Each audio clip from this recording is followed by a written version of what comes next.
Hi, this is Mary from OpenHelix with this week's Tip of the Week. If you're seeing this tip someplace else, be sure to come back by our blog at blog.openhelix.com for additional details. I'll be providing links to the papers I'm talking about today, links to the database, and so on, so check us out at blog.openhelix.com. Today's tip will focus on the Yak Genome Database. So recently, a group has published two different papers that will help us to get access to the Yak Genome Database. One of them is the genome paper itself, and you can actually see that link here. And there was a different paper published about the database that's now available for you. So first, let's take a quick look at the Yak Genome paper. So in Nature Genetics in the summer, there was this paper that will explain a lot more about what the groups have actually done to generate the sequence information and about the special features that they've observed in the Yak genome. One of the great things, I think, is all the Venn diagrams that are coming out of these genome papers now.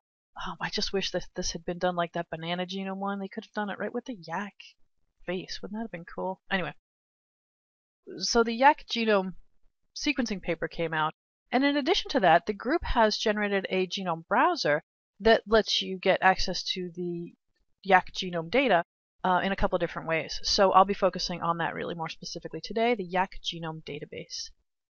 Let's turn back to the Yak Genome Database that we see right here. So there are a couple of ways that you can start browsing around at the Yak genome.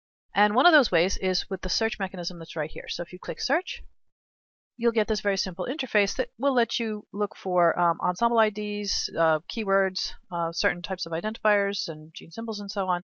And in their paper, they used ARG2 as the sample gene that they showed, so I'll take a look at that. So all you do is click search, and you'll get a page that will bring you the results here. Click the ensemble link, and you can get more details about a given gene on a page like this.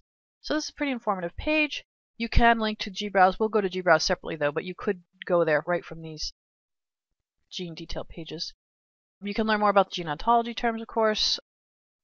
You can learn more about assignments that have been made for this gene in various ways, and you can actually download all the sequence data for this as well. Very handy way to organize this data. However, I really wanted to focus on the gbrowse, and so what you can do is click the tools link to access a couple of other ways to look around.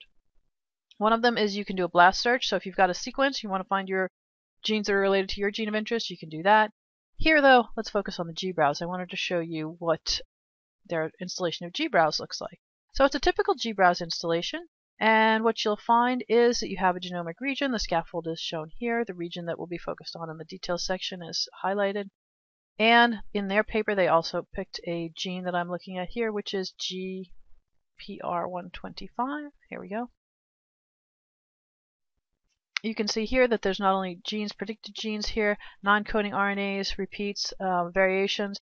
So there's a lot of useful information that comes from this browser, and it's a typical gbrowse. You can look around here. You can turn on and off different tracks that are available. Like others, you could add your own if you had data that you wanted to compare to the Yak genome. You could choose to upload that data as well. The tracks here that you can see that are on, the CDS, non-coding RNAs, repeats, and so on.